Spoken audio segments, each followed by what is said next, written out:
2 ഷർട്ടും മുണ്ടൊന്ന് തേച്ചേ. ഞാൻ ചോദിച്ചേട്ടാ, നിങ്ങൾ എവിടെ പോണെന്ന്? തേക്കടി. എവിടെ പോണെന്ന് ചോദിച്ചിട്ട് അത് പറയാനില്ലല്ലോ. അതല്ലടി, മലയാളത്തിലല്ലേ പറഞ്ഞത് തേക്കടി. നല്ല സൗകര്യമില്ല. ഇംഗ്ലീഷിലല്ലല്ലോ പറഞ്ഞത്, മലയാളത്തിലല്ലേ പറഞ്ഞത്. പറഞ്ഞാൽ നിനക്ക് മനസ്സിലാത്തിന് ഞാൻ എന്ത് ചെയ്യാനാണ്? നിങ്ങൾ എവിടെ പോണ? തേക്കടിന്ന്. ഓ, എനിക്ക് കലി കയറണുണ്ട്. നിങ്ങൾ എങ്ങോട്ടെങ്കിലും ഇറങ്ങിപ്പോയി എന്തെങ്കിലും പറ്റിയാ ഞാൻ അറിയുവോ? സ്ഥലം പറയാണ്ട്. ഇനി അത് പോട്ടെ, ആരെങ്കിലും നിങ്ങളെ തിരക്കി ഇവിടെ വന്ന് ഇവിടെ പോയെന്ന് ചോദിച്ചാൽ ഞാൻ എന്ത് പറയും? നിങ്ങളെ ഇവിടെ പോണ പക്ഷെ അത് പറ ആദ്യം. തേക്കടി.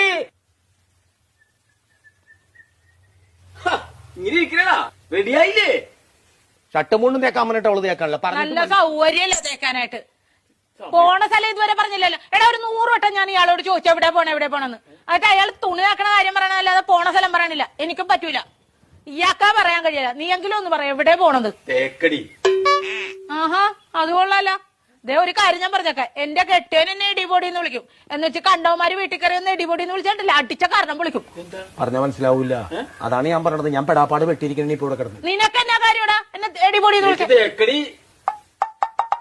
ഞാൻ ഒരു വട്ടം പറഞ്ഞു, ഇനി ഞാൻ അടിക്കും, സത്യമായിട്ട് അടിക്കും ഞാൻ. മനസ്സിലായില്ലേ ഇപ്പൊ പറഞ്ഞത്? പിന്നെ പറഞ്ഞാലല്ലേ മനസ്സിലാവുള്ളൂ. പറയണ്ടേ? കോട്ടയം കുമളി വഴി തേക്കടിക്ക് പോണേണെന്ന് ഞങ്ങ ടൂറ് പോണേണ്. ടൂറ് പോണ തേക്കടിയുടെ കാര്യമായിരുന്നാ പറഞ്ഞത്. എനിക്ക് മനസ്സിലായി.